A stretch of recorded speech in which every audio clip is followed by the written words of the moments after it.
Hello, YouTube. I realized I hadn't got to this. I did review and upload Ghostbusters Afterlife in my reviews and takeaways, but I realized I watched Red Notice at home and I didn't give you guys my thoughts of it.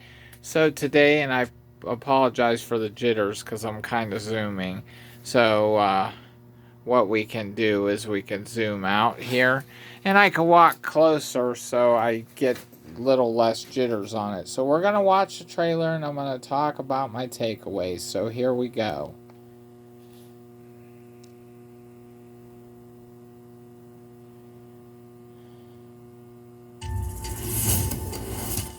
Nolan Booth, the second most wanted art thief in the world.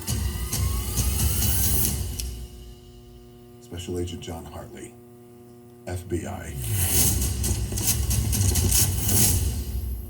Hi, guys.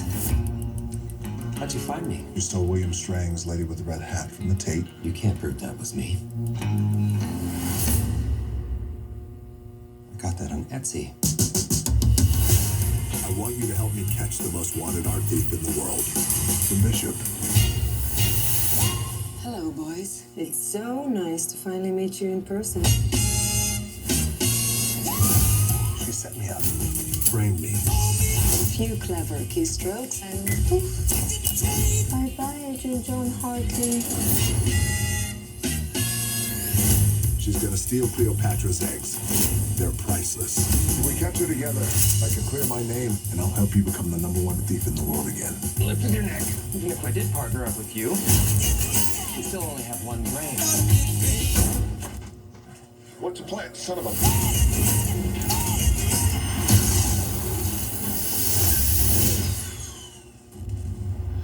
See? Easy peasy. My, oh my, oh my. You have to be the two dumbest men on the planet. You look awful.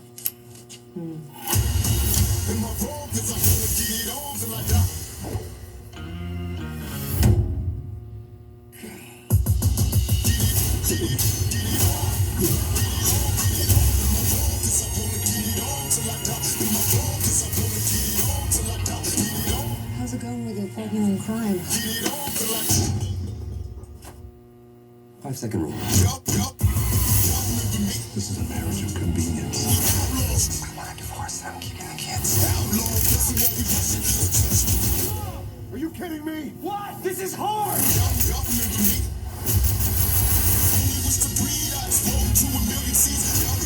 Trying to beat me. That's the idea.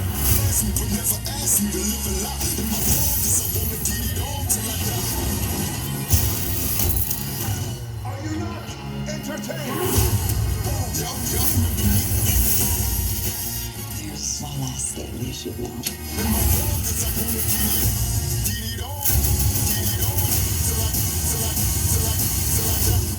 Trusting a thief can be dangerous. Oh, what the...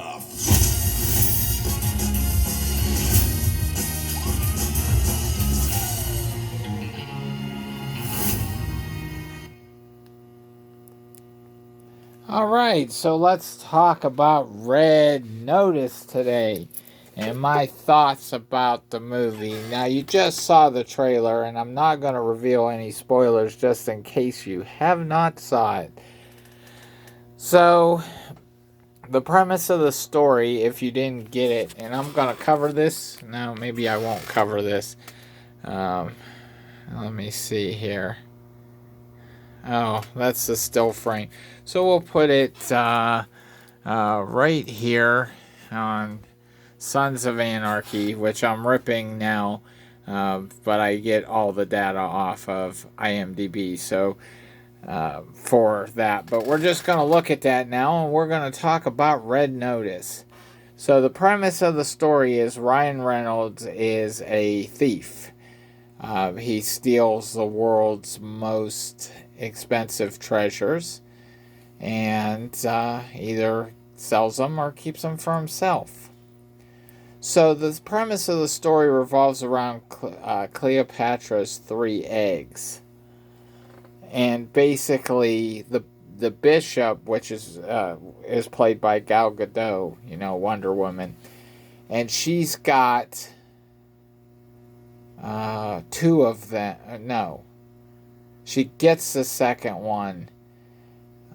That Ryan Reynolds' character Nolan Booth has stolen, and she steals it. But there's a third egg, and it's wanted by some rich guy to present to his daughter on her wedding day.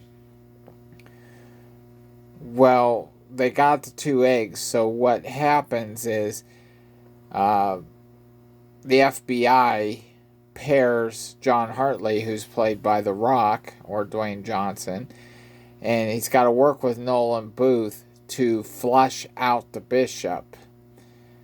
But the Bishop's always like one or two moves ahead of these two, and the thing of it is only Nolan Booth knows where the third egg is. He's got it in a storage space along with all these massive underground warehouse where he's got all these other expensive artifacts that he's stolen. So now the FBI agent has to work with the thief to get Gal Gadot and basically bring her to justice, because she's an even better arts and antiquities thief than Ryan Reynolds' character. I won't say what happens at the end, because it'll give away a spoiler, but let's just say that due to their dealings, that both The Rock, Dwayne Johnson's character, and Ryan Reynolds gets what's called a red notice. And for those of you who are not familiar, that's Interpol's highest want. It'd be like the equivalent of an FBI high warrant to get someone. In Interpol, it's called a red notice. And now, because what happened is the Bishop set up Hartley, The Rock's character, to take the fall for stealing Cleopatra's egg, so they're put in jail. But now the third egg is being hunted down, and nobody really wants, but The Rock wants to get the Bishop, so he enlists the help of Ryan Reynolds' character Nolan Booth to basically help him get the third egg before the Bishop does. And so they have to work together. A lot of action ensues. They're being hunted by the police, I believe, in Spain when they were there, and basically tracking down the third egg. So it's an action movie. It's a good action shoot 'em up, and it's probably the best movie put out by a smaller studio that I've ever seen, next to The Refractor. And for those of you who don't know, The Refractor was a local film made here. I live in Warren. It was filmed around Youngstown. I got a cool movie poster. My friend was in the movie. That's his name right there, even though they misspelled it. If you want to get a copy of this lovely movie, YouTube Bites, I could put you in touch with the person you could buy it from. I will not copy it for you, and I will not give away someone else's work. You could buy it like I did, but it's a great movie. I paid for it twice because the producer, which I won't reveal his name, but his company is DP Visual Media. That's their logo there. And made this movie. They were going to make another movie, and my friend was going to be in it there was a trailer on the DVD for this movie, talking about the other movie, but I don't think it'll ever see the light of day. They shot a trailer with, normally in Hollywood, the movie's made first, and then they figure out what they want to put in the trailer. The way these guys are doing it, they develop a trailer with a basic storyline of the movie, but the movie's not done. So then COVID hit, so it looks like a really good movie from the trailer. I would love to see it, but if you want to see The Refractor, which is a great movie made here locally in Ohio, and I always try to pitch it up because my friend was in it. And that's him right there. But these were all local talents that he got from around Youngstown. So these aren't any big time movie stars. These are just local guys who were in the movie. And for not being major type of actors, they really did a good job telling a story in this movie. So I think everybody should see it. Now, the reason I bring it up is because he was trying to get an overall distribution deal through Netflix. I don't know if that happened. I haven't looked for this movie on Netflix. So, I don't know. But at the time it came out, which was, I don't know, maybe 2017, he was talking about getting it on Netflix. But I don't know if they were interested in putting it on Netflix because they're more into the Hollywood stuff, but I think it's a movie they should really look at. But back to Red Notice. I pretty much nailed down the storyline, and I can't nail down nothing else without giving away spoilers. But hey, everybody has Netflix, so you could pull this up right now, watch it on your Netflix. I watched it on day one it was on Netflix. It's been a limited run in the theater. Because Netflix was trying to recoup that $200 million budget that they laid out on this thing, which was a pretty big size investment into a movie from a service that only makes anywhere from, $13 to somewhere around $16, $17 from their subscriber base. It's a pretty big swing, but I think they got a hit. So definitely check it out if you're a fan of The Rock or Ryan Reynolds or Gal Gadot. See this puppy in this household. We are Ryan Reynolds fans, so we pretty much see anything and everything that he's ever been in. From Six Underground all the way up to The Hitman's Wife's Bodyguard and now Red Notice. I'm just a big fan. Waiting, The Change Up, The Hitman's Bodyguard, Deadpool, pretty much anything he ever touched, I've seen. Good stuff. But check it out, Red Notice. Get on that. It's definitely, I will say there are some times where the action drags, and there's not a whole lot of action, but then there's a lot of action. I liken it, if you've ever seen like a movie like The Hitman's Bodyguard or Stuber or really Ride Along, where there's just two people that have to work together and hilarity and action ensues. If you loved any of those movies, you'll definitely love Red Notice. So I say check it out, and I will be back at a future point in time to review whatever next movie I see.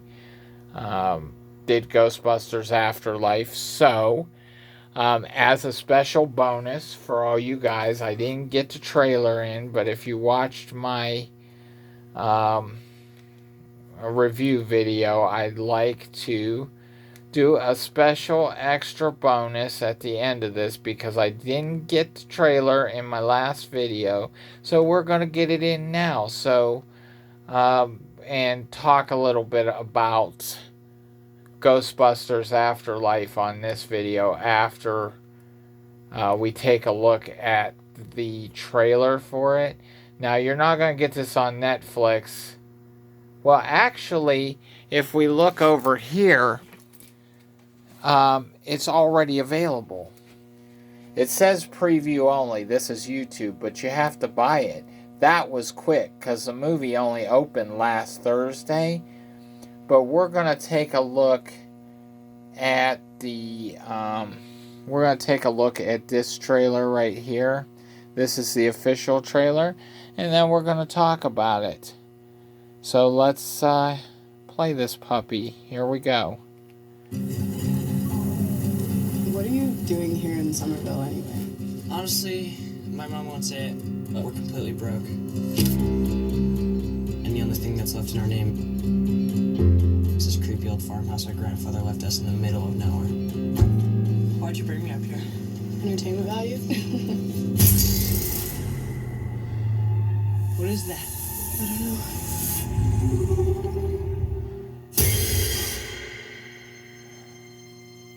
Somehow, a town that isn't anywhere near a tectonic plate, that has no fault lines, no fracking, no loud music even, is shaking on a daily basis. Under the dining table now!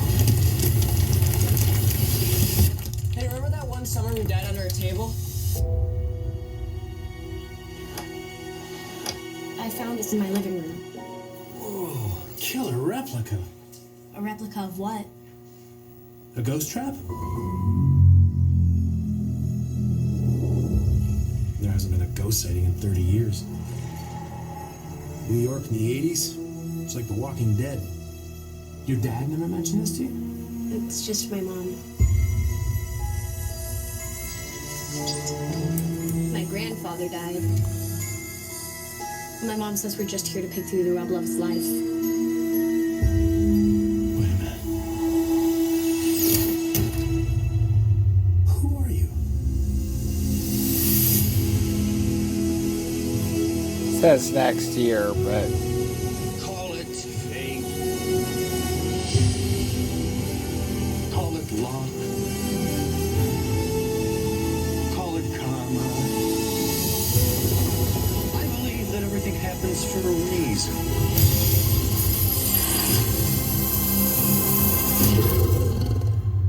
Come on, darling.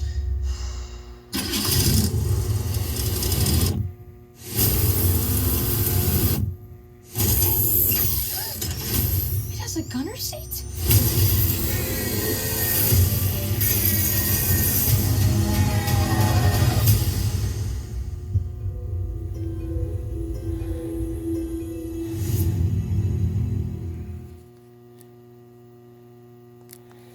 alright, so we're going to talk a little bit about Ghostbusters Afterlife as a little bonus to yesterday's video.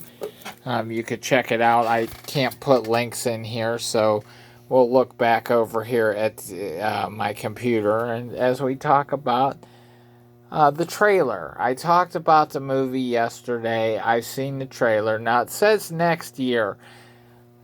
You gotta understand what this movie's been done for a while. It was supposed to open last year, sometime in the spring or early summer, but COVID kind of put a damper on that. So they held back the film, and it finally released this year. It released last Thursday, but I'm telling you, you know, if you could get that on YouTube, I could get it on the Microsoft Store right now, and I just saw it yesterday. It's probably going to command a high price, so what we'll do because I got very little time, and I'll go ahead and talk about, this is my Xbox I'm doing this on.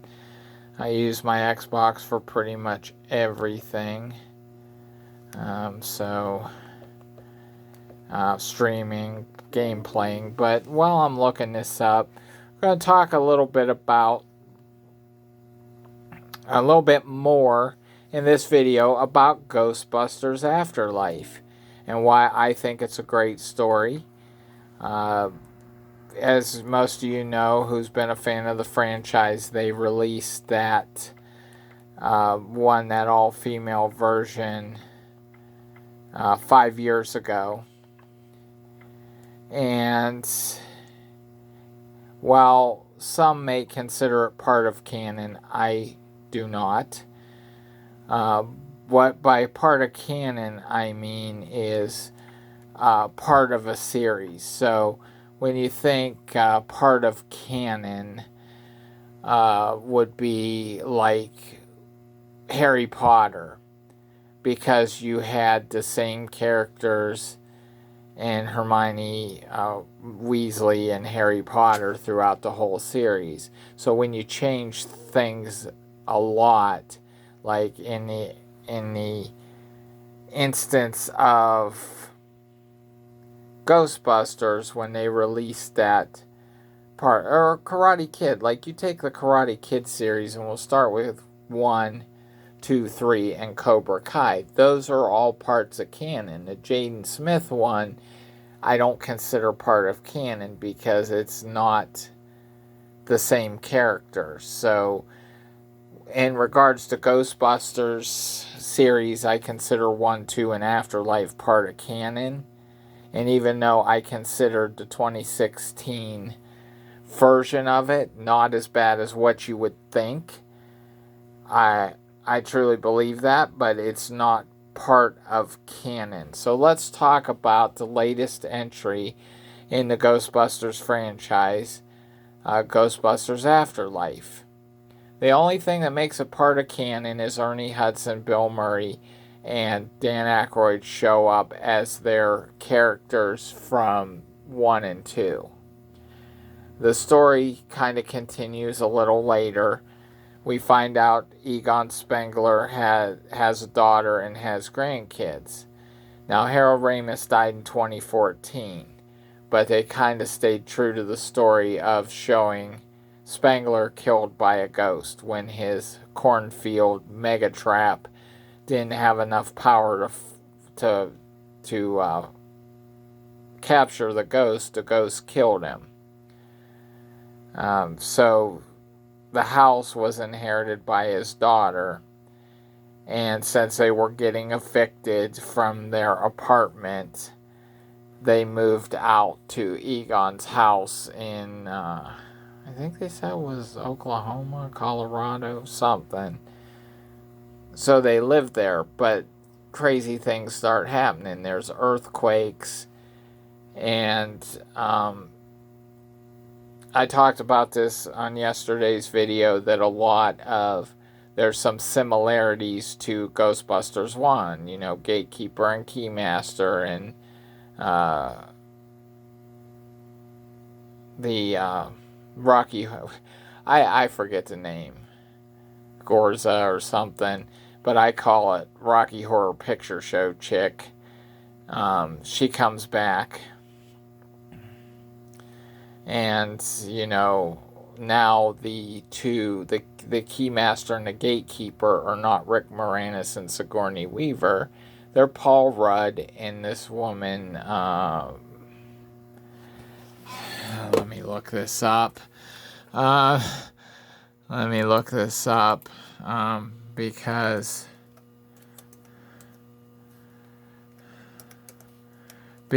it's pretty, I thought it, so we're gonna look up Ghostbusters Afterlife cast here on the old Google machine. So we're gonna take a look, and so here we got McKenna Grace and Finn Wolford. They play Spengler's grandkids. We have Paul Rudd. He's a teacher when these guys start going to school. And then, of course, you got Bill Murray. You got Dan Aykroyd. And you got Ernie Hudson down here. These three reprise their roles in this movie. But then you got Carrie Coon. She plays these two's parents, and she's the granddaughter of Egon Spengler. So as we move on, Dana Barrett's back. Janine Melnitz is back. And then you got this kid. He kind of runs around with McKenna's character, who's Spengler's granddaughter. And he's just known by simply one name there. Can you see it? It's Podcast. Because he podcasts like all the time. And then, you got some other ancillary characters. Josh Gad was Muncher. You never see his face. He was in that movie with Kaylee Cuoco, The Wedding Ringer. So funny. And then I seen this guy, J.K. Simmons. He played Ivo Shandor, but I didn't recognize him. So we'll talk about the plot here. So it says, when a single mother and her 2 children move to a new town, they soon discover they have a connection to the original Ghostbusters and the secret legacy their grandfather left behind. So that legacy is the legacy of the Ghostbusters, because we'll come back here to McKenna Grace, who was absolutely amazing in this movie. Because Anastasia and I discussed this girl, McKenna, who is Phoebe, the daughter of Egon Spengler's daughter, Callie, and granddaughter of Egon Spengler. But I'm running out of time. But she channels the spirit. And, Anastasia and I talked about that last night. I said, did it seem to you like Phoebe had the attitude and the bravado of Egon? We actually discussed it after the movie last night. And we both agreed that she had the spirit and bravado of Egon. And I'll leave you with this. There's a special, touching tribute to Harold Ramis that I don't think should be missed. I'm a guy. I like to think I'm a macho guy, but I bawled when I saw it, and you will too. So just, the movie clocks in at a whopping 2 hours and 4 minutes, but it never leaves you bored. It came out this year. It's rated PG-13. We'll just take a look at some of our local showtimes, and this is pretty much the way it is here. And this is with a Regal Cinema here, and I'm betting this is anywhere else too. So right now, today, at our local Regal Movieplex, it's starting right now, but it's also starting in a half hour after that, and then 40 minutes, and then 30 minutes. Digital projection, isn't it just lovely? But it sucks that I have a skill that is not in use anymore. So I'm running out of time. Do go see it. We did look at the trailer, and I think you'll like it if you're a fan of the franchise. It stays true to form and is part of canon, as I mentioned earlier. So see Red Notice, see Ghostbusters Afterlife. You will love them both. If you're an action fan, you'll love Red Notice. If you're a Ryan Reynolds fan or rock fan, you'll love Red Notice. And for Ghostbusters Afterlife, if you're a fan of canon, definitely go see it. It's a continuation story, but it's also kind of a closure story for the franchise. It's sort of like Men in Black 3 was to the Men in Black canon. So I'll leave you with that. I'm out of time. I'm running out of time on the tape at 29 and a half minutes. So y'all have a good day. Click the like and subscribe button. It helps the algorithms, and have a great day.